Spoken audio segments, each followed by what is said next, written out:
কারো ক্যান্সার দেখে যদি এই দোয়াটা আপনি বিশ্বাসের সাথে পড়েন, জীবনে কোনোদিন ক্যান্সার রোগে আক্রান্ত হবে না।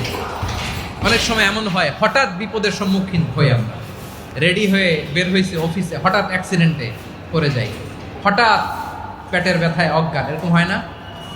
আপনাদের হয় না? বিষ্ণু ইসলাম বলেন, আকস্মিক দুর্ঘটনার বিপদ থেকে যদি কেউ বাঁচতে চায়, সকাল সন্ধ্যা যেন প্রত্যেকে এই দোয়াটা পড়ে। সকালে যদি 3 বার পড়ে, সন্ধ্যা পর্যন্ত হঠাৎ বিপদ থেকে সে রক্ষা পাবে। To be protected from sudden calamity, sudden disaster, sudden calamity, হঠাৎ বিপদ, হঠাৎ ভয়ঙ্কর কোন আকস্মিক বিপদ থেকে আল্লাহ বাঁচায় দিবে। সকালে পড়লে সন্ধ্যা পর্যন্ত প্রোটেক্টেড, সন্ধ্যাবেলায় যদি 3 বার পরে সকাল পর্যন্ত প্রোটেক্টেড। সুবহানাল্লাহ পড়েন। দোয়াটা কি? দোয়াটা হচ্ছে বিসমিল্লাহিল্লাযী লা ইয়াদুররু মা ইসমিহি শাইউন ফিল আরদি ওয়ালা ফিস সামা।